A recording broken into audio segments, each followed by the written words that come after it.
Hey everyone, and welcome to SLO City Church at Home. We're so excited and thankful that you are joining us today as we continue in our Don't Give Up series. Before we get moving this morning, I have a few announcements that I want to bring to you guys. And the first one is that next weekend is Easter. On Sunday, April 4th, we're going to celebrate Easter together as a church family, online, at home, and in person at 1150 Laurel Lane. We're going to have an awesome time together celebrating the resurrection of Jesus. There's going to be a full kids ministry service with inflatables and tons of fun, and we're going to celebrate baptisms together as a church family. And so, if baptism is something that is on your heart right now and you want to talk to SLO City Church staff about what it looks like for you to be a part of that and for you to be baptized, you can go to the website and fill out the baptism form that is there. Next thing I have for you guys is we are going to have a Start Here lunch on April 18th, immediately following our outdoor in-person gathering. And so if you are new to SLO City and you just want to learn more about the church, what we believe and where we're headed, we would love for you to be a part of that, and you can RSVP for that through the website as well. Last thing, SLO City is a church that exists solely off of our generosity. And so if you feel it on your heart to give, you can give through the app or you can give through the website at slocity.church/give. Again, we are so excited to continue in our third week of our Don't Give Up series together as a church family, learning more about the life of Joseph. We hope you enjoy the service this morning.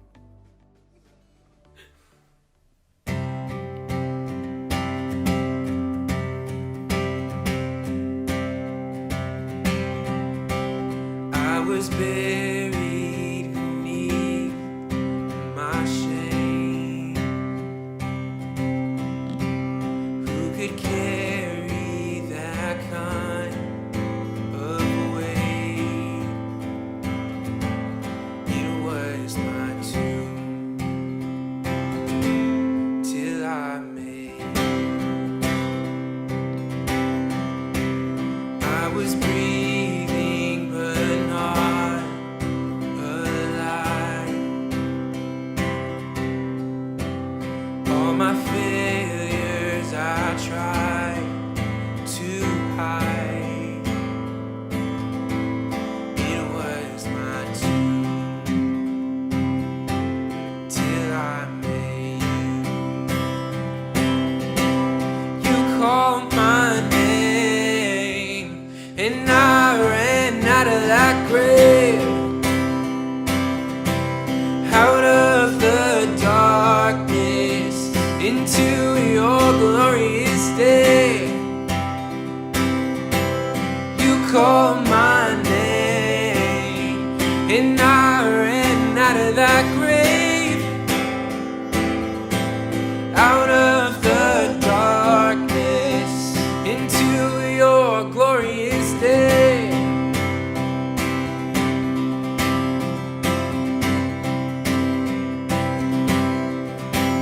Now your mercy has saved my soul. Now your freedom is all that I know. The only knew Jesus when I made you. You called my name and I ran out of that grave, out of the darkness into your glorious day.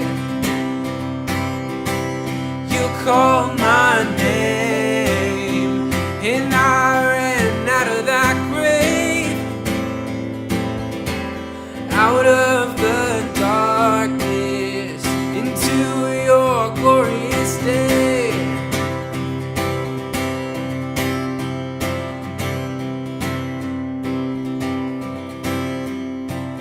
I needed rescue, my sin was heavy, but chains break at the weight of your glory.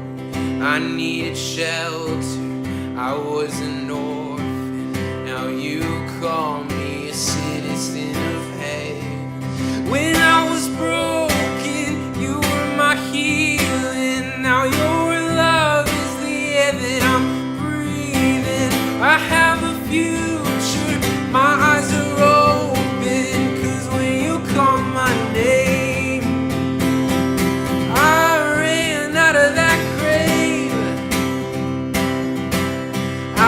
of the darkness into your glorious day. You call my name, and I ran out of that grave, out of the darkness into your glorious day.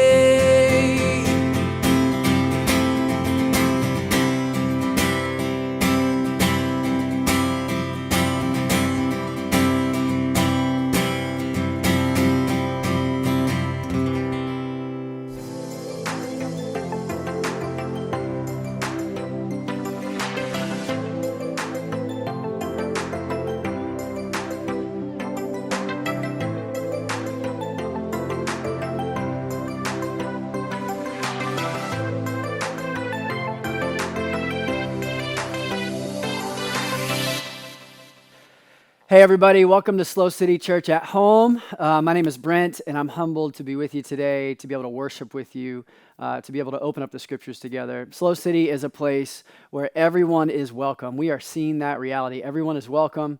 Nobody is perfect. I'm imperfect. You are imperfect. But we believe that anything is possible because there is hope for everyone. We're really excited for this coming week as we approach Easter because we celebrate the reality that hope is alive. Hope has been resurrected into new life, and hope has a name, and that name is Jesus. And we get to celebrate Easter together next week, in person and online. Make sure you invite a friend, grab your family, visit us at the parking lot at 1150 Laurel Lane, or worship with us digitally. We're really excited to look to Jesus this Easter. We're going to jump in today and wrap up our Don't Give Up series by looking at the story of Joseph. But before we do, I just didn't know if you were aware of this, but there is a hero in our midst, in our city, in our church family. There's a hero in our midst. His name is Kevin Pettit. Kevin Pettit and his friends this past September were hiking in the eastern Sierra Mountains, enjoying the trails and backpacking through the Sierras when all of a sudden the creek fire exploded. You remember the wildfires of this past summer. The wildfires exploded. They saw this plume of smoke, and they saw the ash raining down, and they made their way to a ranger station. Where at the ranger station, they met other hikers from different walks of life. And as the fire was approaching where they had left their cars, they determined the best course of action was up and out. Over 3 days, they would hike 34 miles total, but on this last leg, it would mean climbing up, gaining an elevation of 4,000 feet, going from 9,000 feet to 13,000 feet, bouldering, climbing up these intense grades without really trails, just a compass, to get to safety. It would mean 16 miles in one day. Kevin's sitting with me telling this story and sharing how there was this group of hikers that was pretty inexperienced, and how the fear and the anxiety and the panic and like the reality of the situation started to hit them, and they almost came undone. They would break down in tears. They were sitting. And Kevin was sitting with me, and he's telling me this. Derek Johnson, city manager, was with him as well, about how they had to come alongside them. And they had to just tell them, like, hey, here, I'm with you. I'm behind you. Sometimes I'm actually hoisting you up over this boulder. Don't give up. Don't give in. Take the next step. Don't give up. Don't give in. Take the next step. Like, I know it's scary. I know it's intense. I know there are unknowns. I know this is hard. I know this is very far. This is totally unexpected, but don't give up. Don't give in. Have you ever been in a place faced with that level of fear, maybe a fear or a pressure or an anxiety or a moment or pattern of moments? Have you ever been faced with your past or a pressure and you just wanted to give up and give in, and you just needed a word of encouragement, somebody to come alongside you and say, I'm with you, keep going? We've been journeying through the story of Joseph and found in the book of Genesis to see this 17-year-old boy, this 17-year-old kid who has a dream that's God's dream for his life. That's God's plan for his life, but he runs into a dysfunctional family. You ever been there? He runs into difficulty. He runs into pain, And this is such a big story, and we're going to try and tackle a lot today. But we pick up the story today in the book of Genesis, chapter 39. We're going to cover 5 chapters, 6 chapters. We're going to move quickly. We find Joseph in this place where he's been falsely accused of a crime that he didn't commit. He's bound up, and now he's ultimately thrown in an Egyptian prison. And this is where we pick up the story. So we're going to open up our Bibles, and we're going to read it together. Genesis chapter 39, 20 through 23 says this, "And the Lord was with him." The Lord was with Joseph. "The Lord showed him kindness and granted him favor in the eyes of the prison warden. So the warden put Joseph in charge.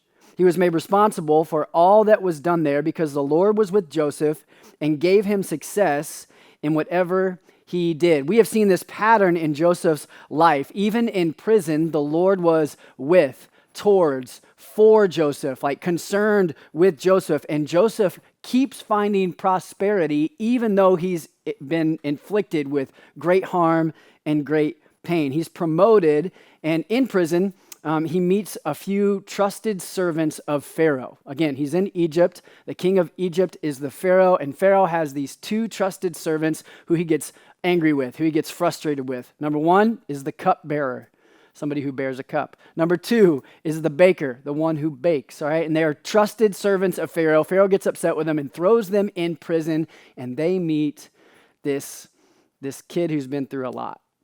This kid who has this presence about him, this posture of God's presence. And one day they come to Joseph, and they look downtrodden, and they have these disturbing dreams, these really vivid, like disturbing dreams, and Joseph helps them make sense of their dreams. He says, "Tell me your dreams. Don't all dreams belong to God? Tell me your dreams." And Joseph interprets their dreams for him. He says, "This is what your dreams mean."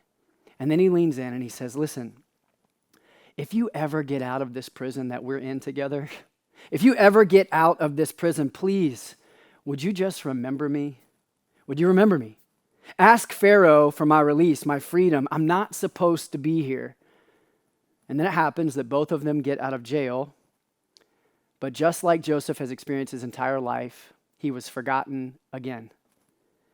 Genesis 40 says this, "But the head cupbearer never gave Joseph another thought. He forgot all about him." We see this pattern in his life of being forgotten. Have you ever been forgotten? Have you ever felt the pain of being forgotten? Several years ago, we took a youth group trip to Haiti with some high school students. And one day, midweek, we woke up, we packed up the trucks, we packed up our lunches, we headed out for a full day, like an 8-hour day at this children's home, this orphanage and school. It was an incredible day. We were dead tired when we got back to the compound where we were staying. I was just looking to sit down and get a drink of water when a student ran up to me and said, "Brent, we forgot Sierra." And I said, "What? Back at the orphanage?" And he said, "No, all day. She's been here all day by herself. We forgot her this morning." I was horrified. I was horrified to realize that morning and all the hustle, Sierra had fallen asleep and no one noticed, no one thought, no one showed concern, no one even remembered that Sierra was there all day long. And I sat with her and I was just guilt-ridden, and it was gut-wrenching to sit with her and just to see the way that she felt, to see the way that she experienced fear and this lack of value and insecurity. Man, I promise you could trust us with your students when we take a trip. Like, that was a one-time thing. She was safe. It was guarded walls. But have you ever felt the pain of being forgotten? Have you ever been neglected? Have you ever been not noticed? Have you ever been overlooked? Have you ever felt that pain of not being thought of? The truth is, it's easy when we are forgotten. When forgotten, to take on that incident, to take on that experience as an identity, and to start telling ourselves, like, this is who I am. I am forgotten. But I want you to notice, we see something different in Joseph. We see something different in Joseph, and it was this perspective that though people all throughout my life have forgotten me, God hasn't. God has not forgotten me. Though people have failed me, God has been faithful. He has been with me. He sees me. He knows me. He has been present. He's been alongside. He has been concerned. He has been with me and faithful. He has not forgotten me, and so I'll be faithful. I'm not forgotten. I'm faithful. And Joseph has this perspective in a pit, in Potiphar's house, sold as a slave, and now in prison, forgotten by two guys who he helped out, that even though people continue to fail him, God has not, and he will not turn his back on God. One day, the king of Egypt, Pharaoh, has a disturbing dream. Lots of disturbing dreams happening that no one can figure out or interpret. He calls his magicians and sorcerers and sages and philosophers, and he pulls up the Pinterest page for a quote, and he's asking all these, the yoga people are out, and everybody's trying to help him interpret this dream, but it wasn't happening. When suddenly the cupbearer remembers. Genesis 41 says this, "The head cupbearer then spoke up and said to Pharaoh, 'Oh my goodness, I just now remembered something. I'm sorry, I should have told you this long ago. I had a dream when you put me in prison, and the craziest thing happened. There is one man, a young Hebrew slave there with us. We told him our dreams, and he interpreted them for us. And the things that he told us turned out just as he had said.' Pharaoh was shocked. His jaw is on the ground, and he at once sends for Joseph. Joseph, sitting in prison, still faithful, still being convinced that God had not forgotten him, remained faithful, finds himself standing in front of the most powerful man in the world. And Pharaoh shares his dreams with Joseph. Joseph responds, 'I can't do this, but God will. I can't do it, but God will. God will interpret your dreams.' And because God was present with Joseph, Joseph relays this discerning message about the dreams that Pharaoh had. He discerns their meaning, and he gives direction to Pharaoh, and he says to Pharaoh, 'Listen, I think God's made it pretty clear to you in your dreams. You've had two dreams and both mean the same thing. It's this: a famine is coming to the whole land. You're going to have 7 years of plenty. The rains are going to come, and the crops are going to grow, and you're just going to have this incredible harvest for 7 years. But it's important that you prepare, because at the end of 7 years, a famine will come that will last 7 years, that will devastate the entire land.' And then Joseph leans in, and he says, here's what's important. You need to find a person. You need to find a trustworthy person. A person who won't compromise or who won't settle, who can lead, who has experience, who has wisdom and discernment to prepare, to make preparations for you, to build storehouses so that the people won't be starving. Find someone wise. Find someone with experience." Pharaoh hears this, looks around at all the magicians, the sages, the yoga. Yeah, there's nothing wrong with yoga. Looks around at all the things and all the people, and he turns and asks everyone standing there. He says, "Can we find anyone like this man, like Joseph? One in whom is the Spirit of God." Man, what a powerful thing to be said of you. What a powerful thing to be said of a person, that the Spirit of God is present in that person. Pharaoh says, "Can we find anybody like Joseph? Can we find anybody with this posture of God's presence, one who is marked by the Spirit of God?" And he looks Joseph eyeball to eyeball, the most powerful man in the entire world, Pharaoh, king of Egypt, and he says, "Joseph, you are that man. You are that man that will lead, that will govern, that will rule, that will discern. You are that man that I'm going to lift up above all people, and you're going to give direction, and people are going to listen to you. You are that man that I am trusting to literally feed and save the entire known world." Pharaoh says this, "Since God has made all this known to you, there is no one so discerning and wise as you. You'll be in charge of my palace, and all the people are to submit to your orders." Pharaoh said to Joseph, "I hereby put you in charge of the whole land of Egypt." Joseph, straight out of prison and now in the palace, ruling the whole known world, giving directions and orders. Joseph does what he does and remains who he is. He gets to work. He's in this position. He starts leading, directing, and preparing for the coming famine in 7 years. 7 years later, the famine hits. Joseph's in this high position in the palace. Verse 56 says this, the famine had spread over the whole country. Joseph opened all the storehouses that he had built and sold grain to the Egyptians, for the famine was severe throughout Egypt. And not just Egypt. All the world came to Egypt to buy grain from Joseph because the famine was severe everywhere. Really quick, Joseph gets to this place. Remember, he was 17 years old when he was thrown in a pit, and now he is 30 years of age. He gets to this place in the palace where he is in charge of rescuing a nation, of rescuing the whole known world from this real famine that struck the land. People are hungry and thirsty and tired. He's in charge of developing a plan to rescue hurting people, to feed the hungry, to bring peace. He's in charge. How?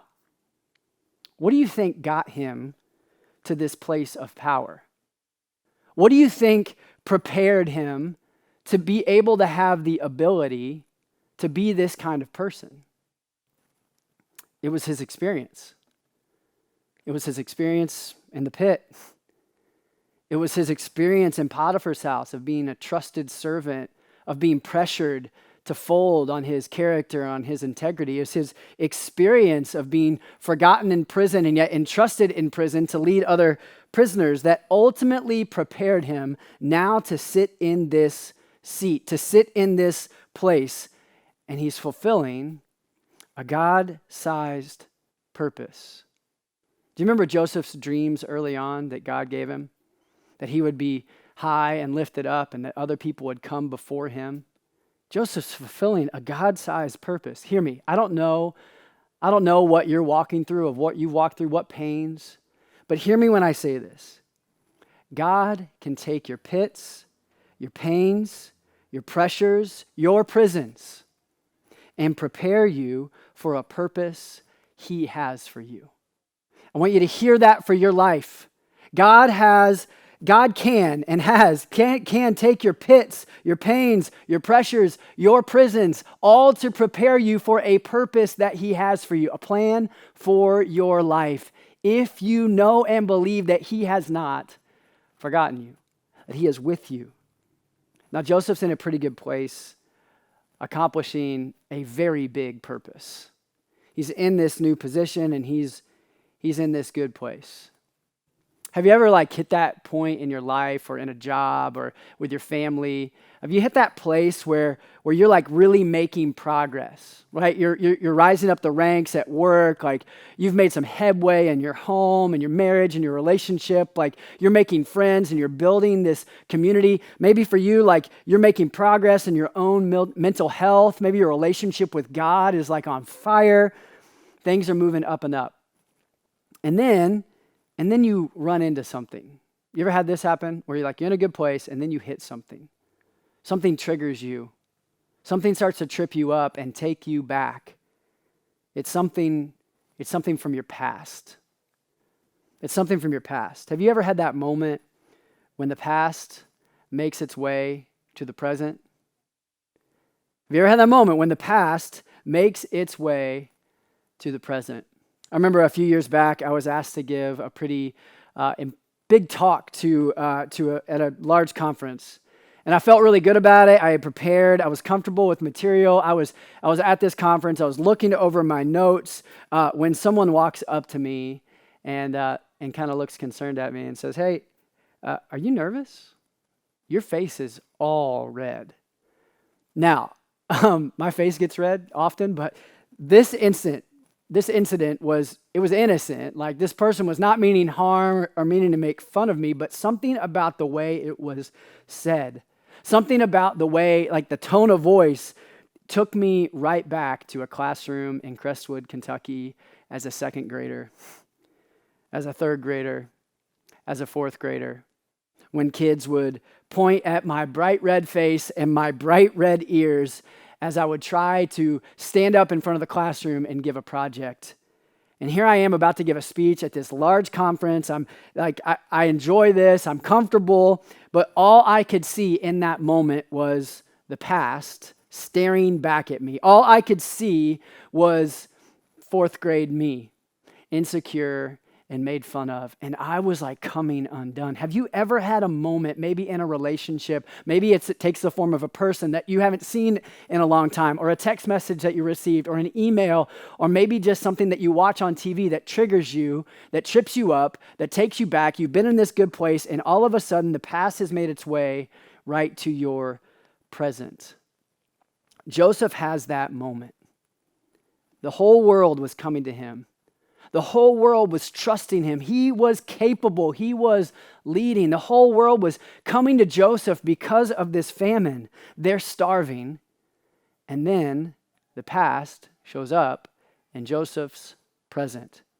Let's read about it. Genesis 42 says this: Joseph's brothers arrived, and they bowed down to Joseph with their faces to the ground.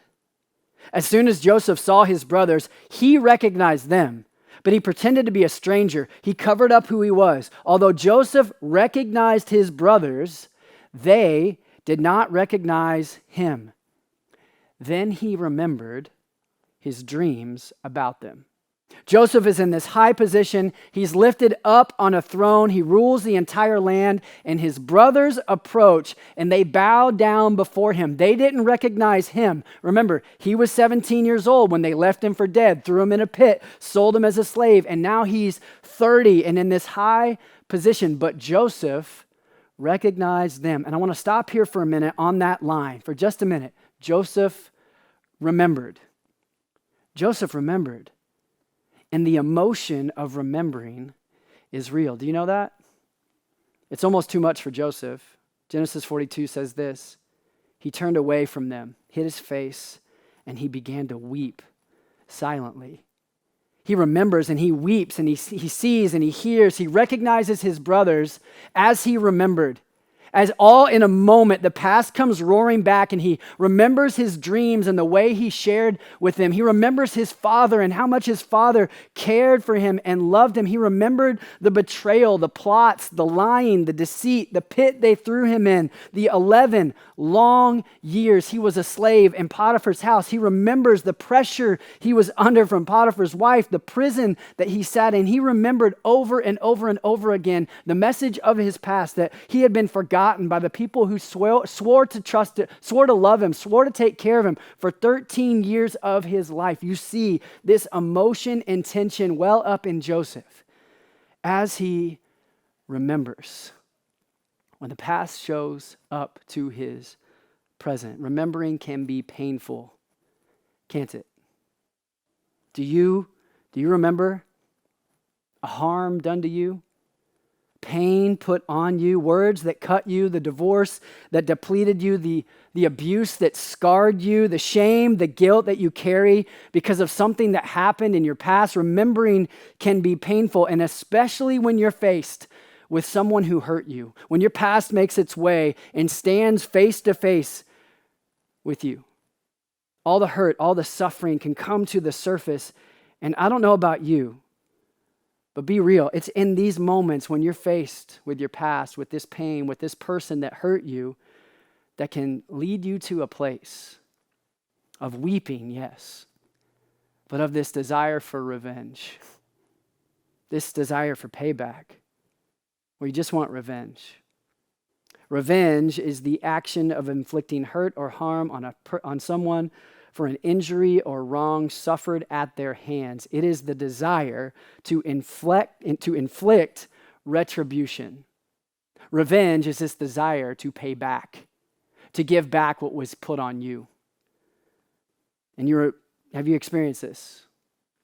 Where you look down at all of your pain, you come face to face with this person, and all you feel is this feeling of revenge, of retribution, of paying back, of you did this to me, so I want to do this to you. And we see Joseph for 3 chapters here wrestling with this feeling, wrestling with the pain of remembering and wrestling with the revenge of remembering. Was going like, what do I do with all this pain, with all these hurt, with all the years? And now Joseph actually has the power and the opportunity to do something in return.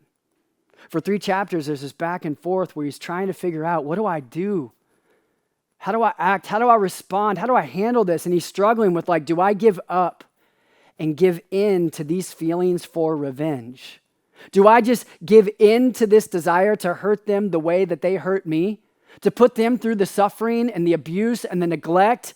Do I just block them up forever so that they just feel how forgotten I felt?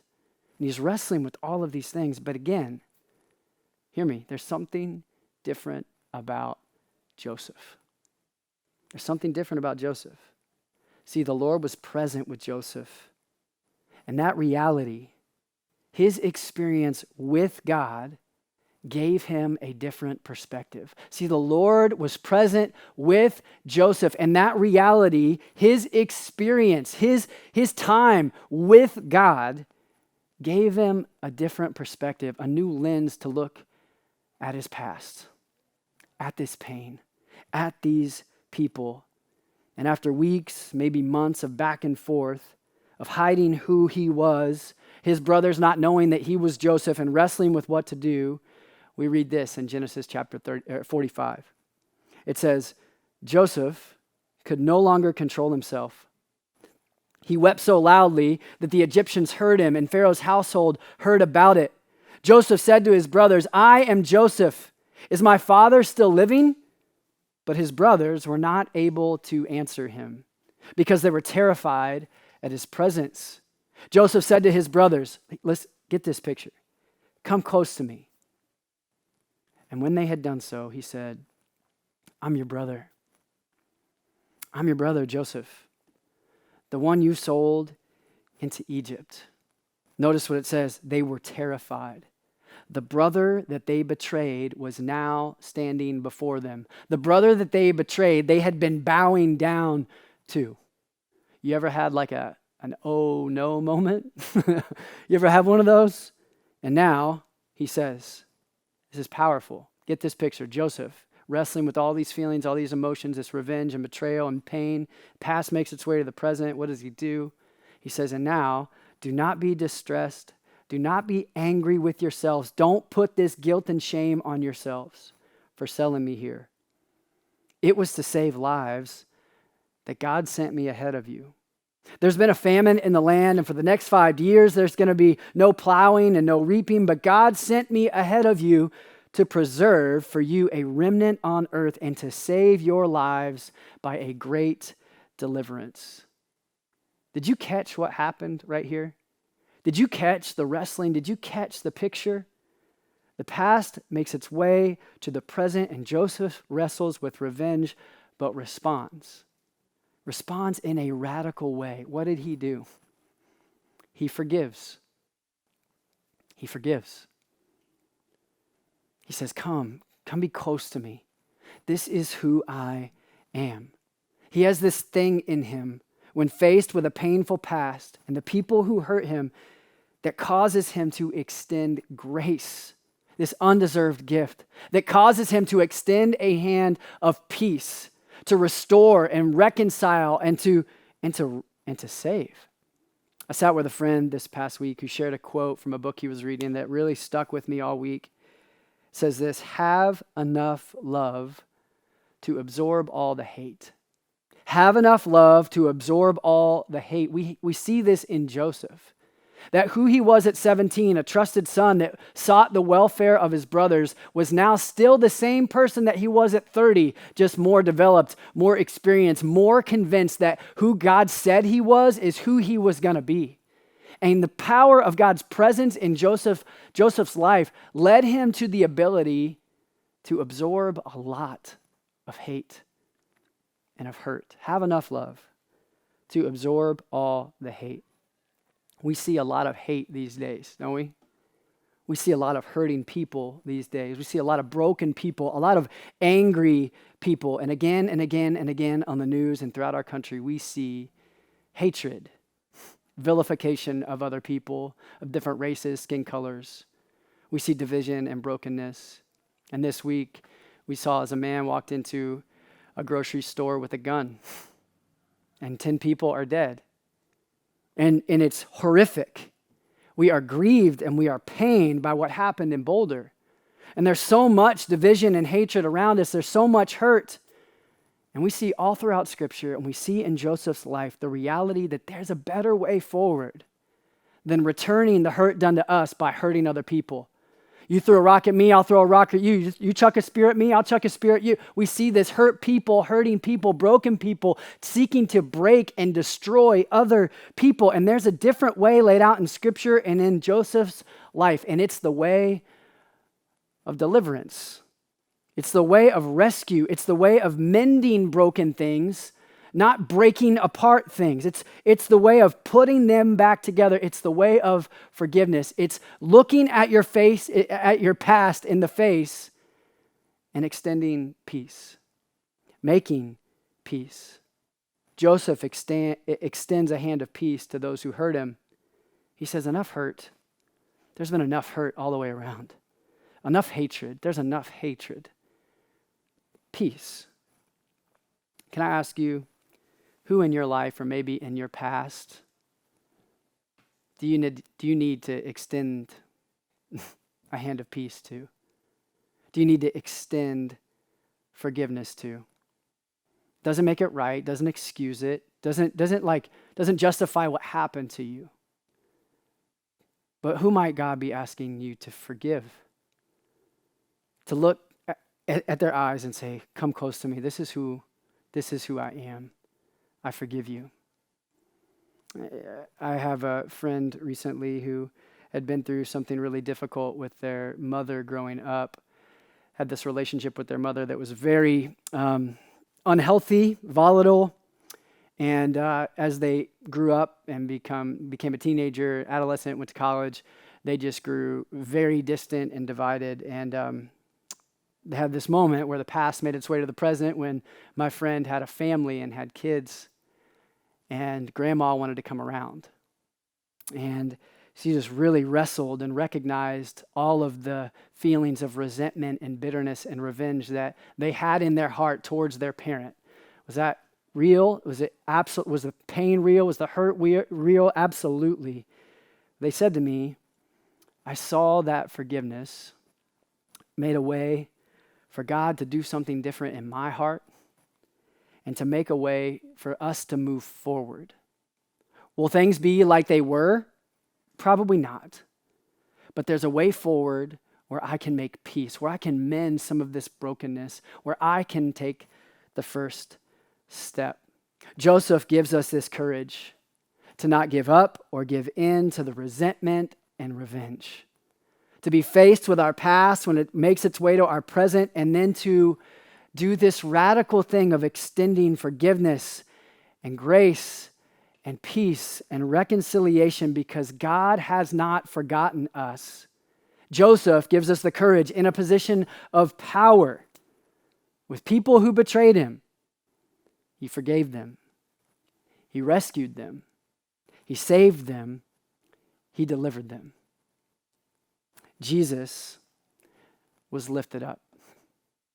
God in the flesh, Jesus was lifted up, came and walked among us, and he preached peace.